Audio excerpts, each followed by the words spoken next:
That's loud. Alright, okay. Right, I'm going to turn this volume down as soon as possible, but I don't think I can. But I'm going to put this up in front because this is probably my most played game I've ever played. Followed very closely by Fallout 3. So, it's going to do something completely different today. And now for something completely different. We're not going to be playing a game. I'm going to run this in the background purely so that we can record this message. Good luck, Ghost, by the way. He's in that really quite bad zone where oh, I can't reduce the volume. All right. He's in that very bad zone where Hurricane Laura, and he's out of power at the moment, so I hope he gets back on power soon. This is going to be my favourite games of probably the last 10 years. My favourite films of all time, with a few honourable mentions in between. So as you can guess, this is probably my most favourite game. Right, although it's not in number one. For a few reasons. But this is going on in the background. I'm going to see if I could turn the sound down, as much as I love the fantastic, and I will say that again, fantastic music in this game. We're going to turn it down a bit so you can at least hear me. Alright? Because it's mostly about me. Alright, and then we'll carry on. So you can watch this in the background. And they might talk every now and again and whatever. But yeah, that's my favourite intro. This gave me goosebumps when I played this on that. Hang on, there's an echo. That's because it's got the telly on. Right into that Imperial ambush, same as us. But yeah, this literally made the hairs on the back of my head leap up when I put this disc in. This loaded and this started this game. I was so looking forward to this. Amazing stuff, and probably still the best RPG I've ever played, purely because of the unique things that are in it. But I'm going to do my favourite games of the last probably 10 years, and I may be slipping something a bit older than that. Okay? So, I've got an order, but don't take it too seriously.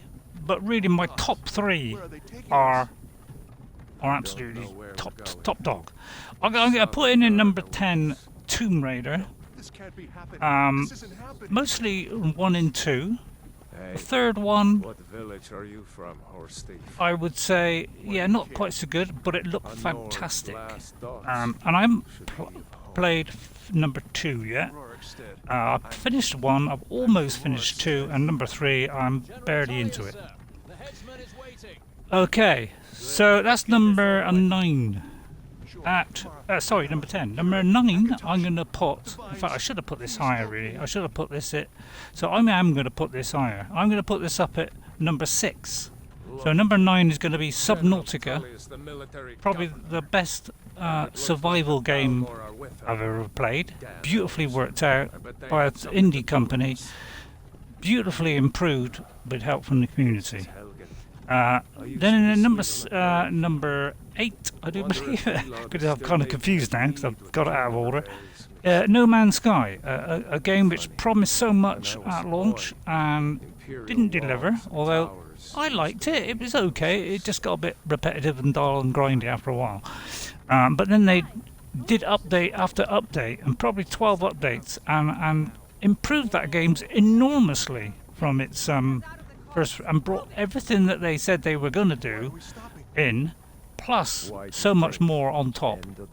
So, and No Man's Sky gets massive credit, and Hello Games for that, purely because none of that cost people any money at all. It was all completely free. Okay, then next we're going to have Hellblade, probably the game that, you know, my reaction to what my feelings in that game. It was huge, that game, because it was something I'd never seen before.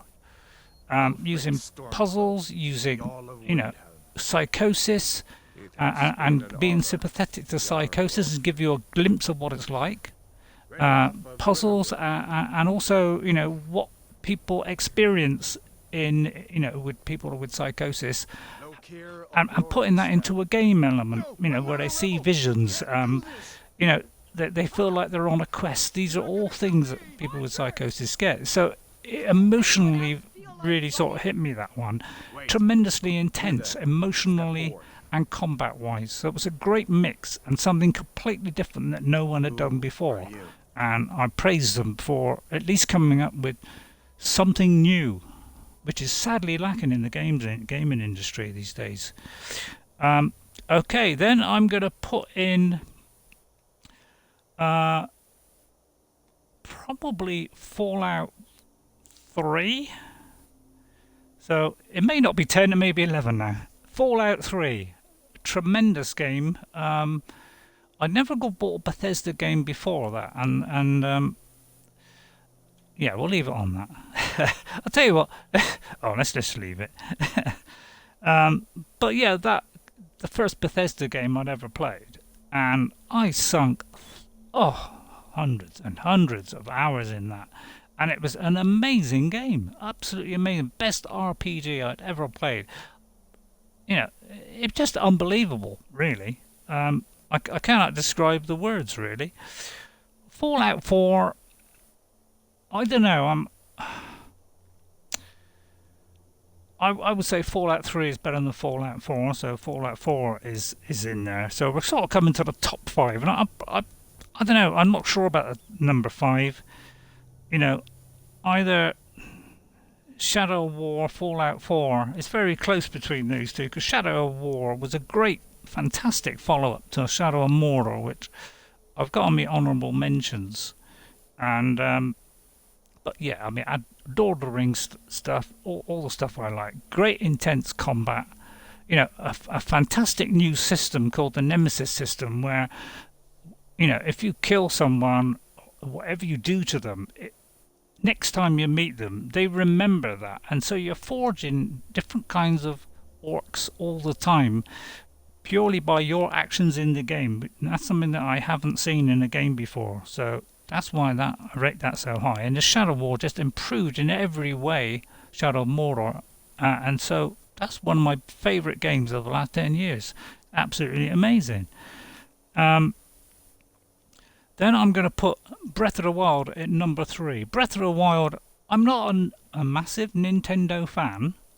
The only reason I got a Nintendo, and I got it second-hand, about £60, with a Wii U, is purely because I'd never played a Zelda game, and you know, I'd heard so much about it, what a great game it is. So I got a Wii U and I bought Twilight Princess and really got into it. It would obviously is a little bit dated in the way it does things, but and I still haven't finished that yet, but pretty good. And then I think I got Wind Waker as well. So, but Breath of the Wild, when that came out, to put that Zelda into an open world environment, and that is a 10 out of 10 game. I mean, it's a tremendous game. It starts off, you know, the graphics are really nice. It's got a nice art style, so it's really good in that way. The story, it's a basic story, you know. Evil Ganon, you know, destroys the world or whatever, and he's going to destroy it again. You know, you got to go back, save the princess. You know, it's fairly basic, but there's a nice stories in that fill that out, and your progression towards that defeating Ganon. You know, there are lovely stories. You know, and the way it handles that is really clever, and the way it brings upgrades into the game as well, step by step. You know, and you start off and you think, oh, it's a kid's game. It's a kid's game, you know, just, you know, when these hobgoblins come at you, bam, you know, he's dead. You know, but it very quickly, you know, after a few hours, you start hitting, and then you get out of that little starter area, which is big, by the way, really big. And once you get out of that and into the open world part of it, things ramp right up, and they get progressively harder as you get nearer and nearer towards the castle and to save in Zelda. I only saw one bug in my entire playthrough, and I'm on my second playthrough of that game, and I only saw one bug in the entire game. So it's a tremendous programming achievement as well as a visual achievement. The way they squeeze that onto a Wii U as well, although it's slightly better on a Nintendo Switch, obviously, but only resolution-wise, and it's only a slight upgrade. It's not a lot of difference between the two because I've checked. So Breath of the Wild, definitely an amazing game. A lot in it, and it is classed as a hard game, by the way. It's not an easy game. Then obviously at number 2, I'm going to put Skyrim, the game that we're watching right now, which is an awesome game. And I'm going to turn his head to the side, and he's going to look up to the sky, and he's thinking, who's number 1 then? I thought you liked me. And I'm glad that Bethesda actually, actually, up the resolution a little bit to give us a special edition. Because, I bought the special edition as well. I've got the VR version, so I'm a big Skyrim fan. I put thousands of hours into this game, multiple characters of all different kinds. I even played as an orc once and just went around killing everything in sight. But of course I then couldn't enter any of the towns, so I had to sort of ease back a bit on that because I wasn't getting anywhere because nobody would have me in. And then of course number 1 on my list is going to be what, Horizon Zero Dawn. I mean, how can you not like that game? And I'm glad that PC owners are finally able to play that, and I wish this could be played on the other machines as well, on the Xbox. I do wish this whole Xbox versus PlayStation versus PC thing it would go away. I wish we could have access to all of them. And I know you're going to say, oh well, we need Horizon Zero Dawn. We got to buy a PS4. I mean, there's all this. Oh well, and then you got exclusives for Xbox. I couldn't care less about that. I want to play great games, and if I got to buy another system to play it, and I'll play it. But it'd be nice when you have a standard edition, one console that does it all. So Horizon Zero Dawn, fantastic action. The gameplay loop with the creatures all are different. They all attack in different ways. The many ways that you can bring these down. Using, looking at their weaknesses, but you could ignore their weaknesses and just go for the best arrows you've got. There are different ways to do it. You can set traps all over the place and do a one-hit kill sometimes. There's multiple ways you can defeat these creatures, and the world design is absolutely fantastic and amazing, and the resolution of it is so high. And it runs at 30 frames a second, but it barely blips 2 frames through the entire game. And that's only in a cutscene. And the stories in it are really good as well. They're all interesting. And the game, story-wise, just, from a humble beginning, opens up into this massive, huge revelations at the end of what happened to this society that used to live before Aloy. Sorry. So that's my top 10 games. I'm going to put in honourable mentions. Metal Gear Solid, The Phantom Pain. I've never played a Metal Gear Solid game, but I must admit that for stealth and fun as well. There's a lot of comedy in it as well, which surprised me. I don't play it anymore, but it's because I've probably gone off. I'm not really good at shooters, so. But I'm going to put that in as honourable mention. I think Metro has got to go in there as well, the Metro series, and I must say the latest one, Metro Exodus. It's going to be an honourable mention because I played that, and God, I don't like shooters, but Christ, that has got so much atmosphere. It's tremendous. I think I've said Oblivion because Oblivion was unbelievable. Right, so I'm going to go on to favourite games. I hope you don't find this boring, me just standing here, but I'll change every now and again to somebody else. There you are, just to break it up. In fact, I like what else? Not that one there. So I'm going to go on to films now, and I've sort of got them into a top 10, but I did this in about half an hour, so but I've got definite 1, 2s and 3s here. So, but the rest, they're all fairly close, and I may have missed some out. But film-wise, it's got to be the Lord of the Rings trilogy by Peter Jackson. The only person to tackle that, really, in a film, I watched the cartoon by Paul Sales years ago, and that was my favourite film, obviously, then. But to bring the whole of that trilogy to the screen in the detail that he had and the special effects that they had, which is we'd never seen before in a film, and to blend that with the fantastic story. All right, he changed a couple of things, which is a little bit iffy, and it wasn't particularly bad on those changes. But overall, a tremendous achievement, and that's going to be my number one, obviously, and one of my favourite books. Number 2, I'm going to put 2001: A Space Odyssey. Again, for the ingenuity of that, for the idea of it. Arthur C. Clarke, an amazing sci-fi reader, and to bring that to the screen, and for the director, who evades me at the moment, to put that in a memorable way. Very little talking, which is what you'd expect in space. They get bored, they get fed up, tired. They don't particularly converse much. So he wanted to bring that aspect out because he wanted the computer to be the main character in the game. Which is, what was his name? Forget now. But it was all about him, really. Hal, that's it, Hal. So a very original film. I like originality in games and films, and if things get repetitive, I know I play Fallout 4 and I play Fallout 3, but they were slightly different in that Fallout 4 was more shooter and Fallout 3 was a lot more story. So it's slightly different.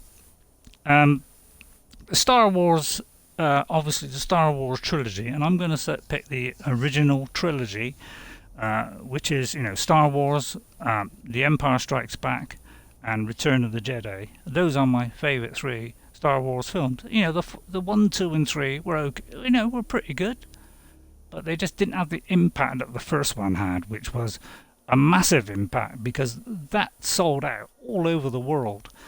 There were queues for that film, and when I saw that, it was like, Christ, it absolutely blew my socks away. And of course, I saw all these films on widescreen. Okay, and 2001 and Star Wars I saw on the really, really large screens that you don't see anymore. Maybe IMAX is probably the only one that you will see that. So to see it on a massive screen, which are probably 2 or 3 times the size of what they are now in these studio ones, it makes it much more real. Then I'm going to put in the Matrix trilogy at number 4. Again, for pure originality. I like originality in games and in films and everything else. I like people that come up with something new, and Matrix was something completely new. And the second one was still, number 1 is obviously the best. The second one a little bit less, and the third one maybe a little bit, it kind of dragged out a bit. But all 3 is still a tremendous watch. Alien. And I'm going to do Alien 1 and 2 here. They are the real standouts. Alien 1, slow, quite slow, creepy, frights around every corner. And again, a completely different kind of movie. Again, by the director. And then James Cameron came in and did number 2, which was bigger and better than number 1. It didn't have the atmosphere that the first one had. The atmosphere, oh God, is just around that corner there could be someone leaping at me. But it was a lovely balance between the two, where it was more action, but still that horror kind of element. So I really liked it for that. And of course, you gotta put in. I'm going to put in number 6. Now these 6 to 11 are. You could interchange them really, because I could put these in any order. So, but these are again big films that really had an influence on me. Jurassic Park, the first one. again, fantastic idea. A new kind of movie because with films and in games it's like you do a movie, you say you do a western, it's like everybody jumps on that bandwagon. You do a shooter game and everybody jumps on the when somebody comes up with something original and then all the others just copy or do variations of it. So it's nice when new stuff come in, and Jurassic Park, or it had been done before in stop motion, but never with that kind of impact that Jurassic Park did. So a great story, and of course the director who eludes me at the moment because as you know, my memory is awful. Yeah, beautifully constructed that film. Then I'm going to put in, it's number 7. I say these are interchangeable. So Terminators 1 and 2. Again, a new kind of film. Time travel. I think time travel had been done, but not to this impact. Terminator 1 is good. I mean, I've seen it recently, and I hadn't seen it for a long time, and not since probably when I first saw it. And it lost its edge a little bit. It looks a little bit dated now. But Terminator 2 improved on every aspect of Terminator 1. And that was amazing. And then after that, it kind of 3 and 4 kind of, or 5 I think it is now, they kind of petered out. And that's what's happening in films now. They're just, repeating one after the other. It's number 4, it's number 5, blah, blah, blah. AI. Again, and by the same director, by the way, as Jurassic Park and AI, and E.T. I think, because I'm going to put that in as E.T. in honourable mention. But AI, what a movie that was! What a thought-provoking movie that was about a boy, a robot boy who with a human family, and you see, it's kind of robot. How robots are going to come into human society kind of thing. And then to find out and meet the aliens at the end and give him a chance to go back and see his parents again. I mean, again, an amazing achievement. That film really blew my mind, that one. The Harry Potter series I got up in. I mean, I could have put this in the top 5 Harry Potter series. Again, I read the first book. I think I read the first book, and then we got on to the second one, and I started reading this to my kids up until about the third one, and then they were like old enough to read it themselves. They didn't want me to, and I did all the voices, by the way, for Harry Potter. So I did Dumbledore and all that lot, and I did all the voices for it. So yeah, the Harry Potter trilogy. 7 films. And I'm glad they did 7 films, and it pretty much followed the book. It was just the last one where it all fell apart, where that director who we won't mention, completely changed the ending of it. Harry against Voldemort. It should have stayed with how it was in the book. That had far more impact in the book than it did in the film. Okay, it's more just like a duel in the film, which was a bit silly. Then I'm going to put in, I got this in any order, in around about number 10 position, Indiana Jones series. I think you can see a common theme here. We've got the same director here in some of these films. Indiana Jones. I mean, what can you say? Indiana Jones, another great idea for movies. Beautifully done, and each one that followed. Probably the last one petered out a little bit, but the first 3, I mean, really good. Really good. It had comedy in it, it had action in it, it had great cassette pieces in it. I mean, you cannot not like Indiana Jones. A great family film. AI, probably not so much. A flat earthers definitely not want to watch it. Gladiator 2, another movie that I could have put in the top 5. Tremendous film, probably the best Roman movie that I'd ever seen, and that is a tremendous movie. And goes to in Shadow of War, they kind of did an Easter egg to Gladiator, where at the end of Gladiator, I don't know if you know, spoilers attached. So if you don't want to know, please look away now or listen away. Gladiator, he dies at the end. The main guy, the gladiator himself. played by the Australian guy that we all love. And yeah, he dies. He sort of goes to heaven or whatever, and he's walking through the fields towards his family, running his hands through the flowers or the corn or whatever it is. And in Ghost of Tsushima, the beginning of the game, when you get past that opening sequence of about half an hour or so, it comes in with the Sony Interactive sucker punch games, and then he's putting his hands through the flowers there as he's going by. That was a nice little Easter egg, I think. Honourable mentions on films. These are films I've got to put in. There's probably a ton of movies that I've forgotten, but I try to do this in like half an hour. But I'm going to put in Ghostbusters. Again, a highly original idea. All right, Ghostbusters 1 and 2, great. 3, 4, didn't particularly like the last one because it was just stupid, silly. The first one was great because it was like, my kind of humour, like the first two. It's kind of, that cheeky kind of humour, whereas the last one was just like a bit of a farce to my mind. It just played on laughs and nothing else, and most of that was toilet humour anyway. So, so Ghostbusters got to go in. Avatar's got to go in. I mean, Avatar could have been in my top 10 because, again, a beautifully made film. James Cameron, I do believe, the same guy that did Terminator 2. What a movie that was. That pushed the boundaries of what CGI could do. And we're still waiting for Avatar 2, by the way, James Cameron. When is it coming out? Again, a great creative idea for a film. We want more of that kind of stuff. So that's going to all go in my honourable mentions, along with Men in Black, the first one mainly. Again, a beautifully made film, an original, highly original film. So we're putting that in. Second one was okay, and the third one sort of was all right. But the first one, definitely one of the best. Pirates of the Caribbean, another great one.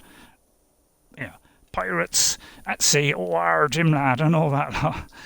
Great character, lead character, Johnny Depp. What can you say? Captain Jack or whatever his name is. Fabulous. A great cast. All fantastic family entertainment.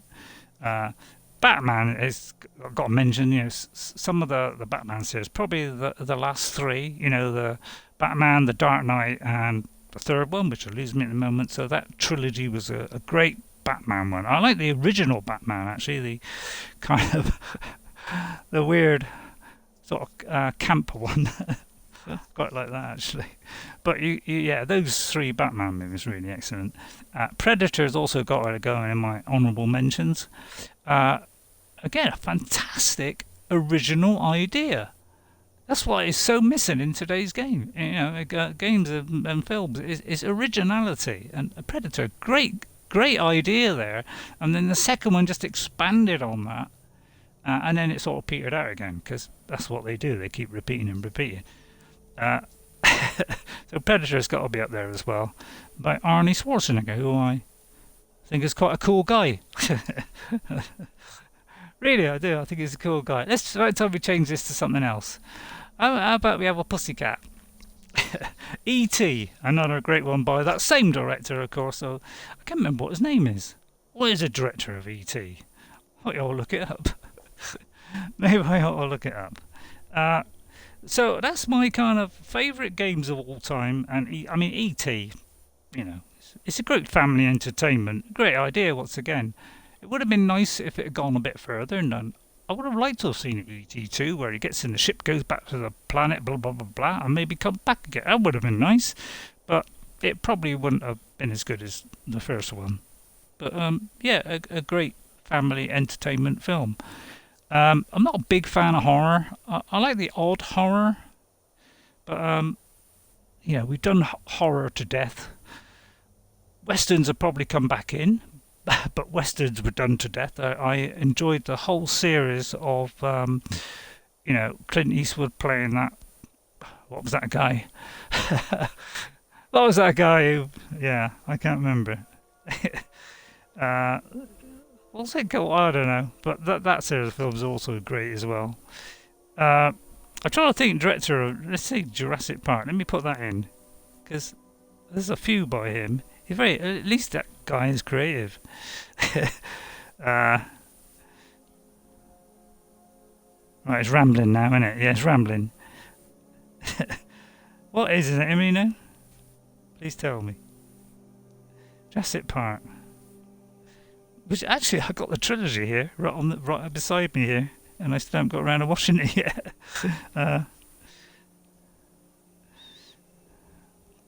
Who was it directed by? Come on. Steven Spielberg, that's him, yeah, Steven Spielberg, yeah, I've got a few Spielberg films in there. So that's my games and films of, probably, the games and films of the last 10 years. The games of the last 10 years, the films are probably all time that I've watched. I tend to go for quality over quantity. I like quantity and I like originality, so that's the stuff I'm going to go for. In games, I'm going to go for RPG action kind of thing.